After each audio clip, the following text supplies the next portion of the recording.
E aí, vamos lá fazer a revisão? Me acompanhe agora na revisão da aula aí para vocês. Aula de número 46.2e, revisão para vocês. Na tela para vocês, nós temos aí então o mundo multipolar. O mundo multipolar.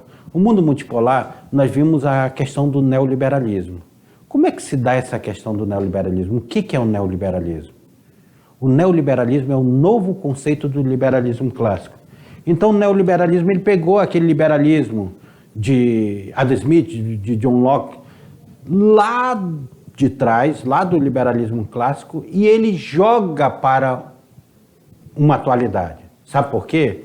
Porque com a crise, aquela crise de 29, a queda da Bolsa de Nova York de 29, nós temos a Segunda Guerra Mundial acontecendo. Quando acaba a Segunda Guerra Mundial, vão dizer, olha, vamos nos organizarmos agora economicamente. Aí eles utilizam o keynesianismo, que é uma política diferente do neoliberalismo. No keynesianismo, nós temos a intervenção econômica do Estado com o objetivo principal de garantir o pleno emprego e manter um controle da inflação. Aí nós vamos para o liberalismo econômico. O liberalismo econômico regressa do século XX com o nome de neoliberalismo. Então nós temos aí o liberalismo econômico voltando com toda a força aí como neoliberalismo, tá certo? Só que o neoliberalismo tem outras características mais profundas, tem algumas regras, tem que ser a busca do Estado mínimo, só que ele gera também muita pobreza, o neoliberalismo, porque se tem a exploração muito forte do trabalhador dentro do sistema neoliberalismo. Aí na aula também nós vimos o que eram os BRICS. Os BRICS, esse ajuntamento econômico. O Brasil fazendo parte desse ajuntamento econômico. É um agrupamento econômico atualmente composto por Brasil, Rússia, Índia, China e África do Sul. Esse agrupamento econômico aqui tem quase 50% da população mundial aqui envolvendo nele. A África do Sul também foi oficialmente incorporada ao BRIC, que passou então a ser chamado de BRICS. O Brasil sem um BRIC, sem BRICS, é um Brasil cada vez mais isolado do mundo internacional. Olha aí essa frase, gente. Isso que eu quero que vocês observem, analisem, pesquisem sobre isso. Um Brasil sem BRICS é um Brasil cada vez mais isolado do cenário internacional. Então, por isso que nós dizemos que é importante o Brasil estar participando dos BRICS. É importantíssimo, porque ele vai se fortalecer. Com esse fortalecimento, o Brasil cresce economicamente, ele tem mercado consumidor para vender os seus produtos.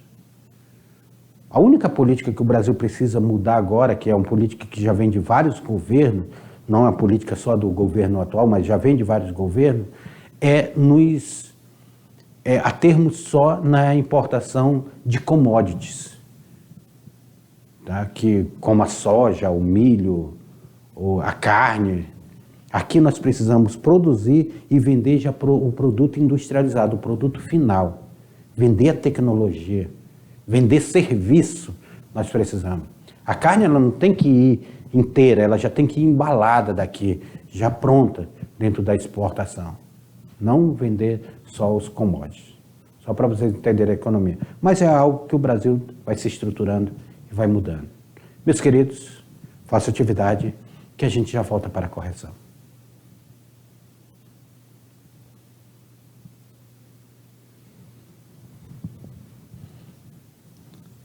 Atividade para vocês aí, como ficou? Ficou legal a atividade? Vamos lá, na tela para vocês aí, para nós olharmos essa atividade de hoje. Como é que se dá essa atividade de hoje? E a gente começa com a questão de número 1, que está fácil. Mamão com açúcar daí. É visto como um novo conceito do liberalismo clássico. Sua principal característica é a defesa de maior autonomia dos cidadãos nos setores políticos e econômicos. E logo, pouca intervenção estatal. Estamos falando de quem? Comunismo, socialismo, anarquismo, fascismo ou neoliberalismo? Pouca intervenção estatal. Olha aqui essa frase aqui, meus queridos alunos. O Estado quase não tem que intervir na economia. Essa filosofia econômica fala. Defesa maior da autonomia do cidadão nos setores políticos. O cidadão ele tem liberdade política, liberdade econômica. Isso tudo está dentro desse assunto que nós trabalhamos na aula de hoje, onde fala sobre essas liberdades. O neoliberalismo, ele busca isso daí. Ele busca, dentro dessas liberdades, travar a questão de nós termos uma economia onde o Estado pouco intervenha na economia. O neoliberalismo. O Estado apenas como regulador. É tipo assim, o Estado não deve mais intervir na economia de telecomunicações, mas ele é o regulador, aí ele tem a Anatel. Aqui no Brasil nós temos a Anatel, que faz essa regulação. Então, é por isso que a resposta correta daí é justamente a letra E, neoliberalismo. Vamos para a segunda? A segunda fala o seguinte: surgiu no século XVIII, tendo como principal mentor John Locke e Adam Smith, criando em oposição ao mercantilismo e a imposição ao trabalhadores em consequência da Revolução Industrial. O comunismo, o socialismo, o liberalismo, o fascismo ou o anarquismo. Agora é o momento de nós não falarmos do neo, falarmos do velho. Do velho. Adam Smith e John Locke, eles estarão como grandes pensadores dessa nova política. Essa política que tem que se desprender do mercantilismo. O mercantilismo ele foi criado lá nessa transição do feudalismo para o capitalismo, ele entra dentro do processo mercantilista. Um grande emblema do mercantilismo vão ser as grandes navegações, essa busca de mercadoria para vender na Europa. O mercantilismo ele está dentro disso aí. Só que nós temos a Revolução Industrial surgindo. Começa a surgir o trabalhador das fábricas. O meio de produção está modificando.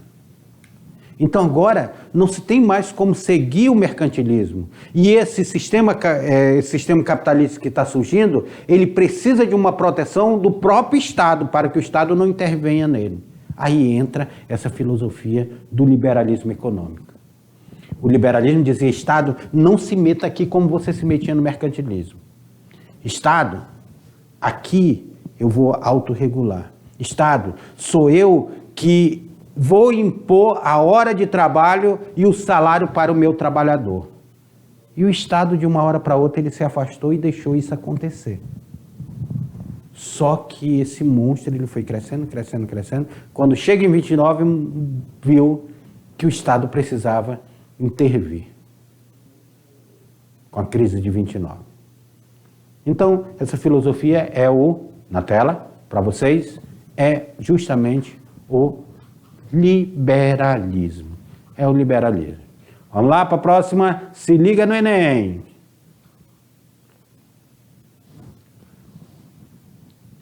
O Brasil é atualmente uma potência econômica regional que se segue o mesmo padrão de desenvolvimento dos países ricos, fundamentado na produção e no consumo de bens duráveis e não duráveis. De acordo com o exposto, identifique a afirmativa que apresenta uma contraposição do modelo de desenvolvimento neoliberal. O país deve adotar um modelo econômico que aproveite ao máximo os recursos naturais e humanos, pois eles são abundantes e todos os cidadãos não têm direito ao consumo irrestrito? Seria que é isso? O modelo econômico mais apropriado ao país deve ser orientado para exportação, que trazem as divisas necessárias ao crescimento econômico? O país deve adotar um modelo econômico que aumente a renda da população, estimule a exportação, o consumo de bens importados não duráveis e a produção de bens duráveis? Ou letra D, um modelo de desenvolvimento econômico apropriado ao país deve estimular a produção interna de alimentos, bens e serviços, promover a justiça social e a preservação dos recursos naturais? Ou a letra E, o país deve adotar um modelo de desenvolvimento econômico alternativo, semelhante ao da China, cuja mão de obra barata estimula o aumento da produção e de bens não duráveis? Meus queridos, qual modelo nós queremos? O Brasil, ele precisa fazer esse estímulo dessa produção interna. A industrialização interna, além de produzir bens duráveis ou não duráveis, ela estimula o emprego, a geração de emprego. Então, precisa fazer esse estímulo da produção de alimentos e a produção interna. A produção de alimentos, ela precisa para ela combater a fome. Porque se nós começarmos a fazer como fazíamos nas monoculturas de cana-de-açúcar ou de café, só produzindo para exportação, o Brasil vai ficar sem comida. Vai faltar comida na nossa mesa. E você, que está no campo, é quem produz para quem está na cidade comer. É aí que é produzido. Então precisa ter essa produção de alimentos. Produção de bens e serviços também é fundamental. Só que essa produção toda dentro desse sistema capitalista, ele precisa ser encaixado com dois fatores. Primeiro fator, justiça social. Justiça social, ou seja, a distribuição mais igualitária de renda. A justiça social, ela precisa acontecer, porque a população que ela está sendo estimulada, tendo um bom salário, é uma população que ela consome mais os produtos que são produzidos dentro do país. Olha o caso que nós demos o exemplo do Japão. E, juntamente com isso, a preservação do meio ambiente, a produção sustentável é fundamental. Sem uma produção sustentável, o mecanismo não vai funcionar direito. Não adianta o país se desenvolver, crescer, se estruturar, se o meio ambiente será afetado, se o meio ambiente será esquecido. Então, por isso que a resposta correta daí é justamente a letra D. A letra D. O modelo de desenvolvimento econômico apropriado deve estimular a produção interna de alimentos, bens e serviços. Isso gera emprego, isso mata a fome, isso gera consumo, isso gera serviço. Promover a justiça social e a preservação dos recursos naturais. Então, a resposta correta daí é a letra D. Vamos para a quarta? A quarta, ela fala o seguinte: neoliberalismo é um termo usado para definir uma corrente da economia. O uso dessa corrente vem desde meados da década de 1980. Neoliberalismo. Olha essa corrente que vai surgir aí, vai se fortalecer na década de 80. Sobre o neoliberalismo, é incorreto afirmar, exceto. Então quer dizer que é incorreto afirmar, é correto afirmar, exceto uma que não é correto afirmar, ou seja, uma que esteja errada. Qual é que está errada?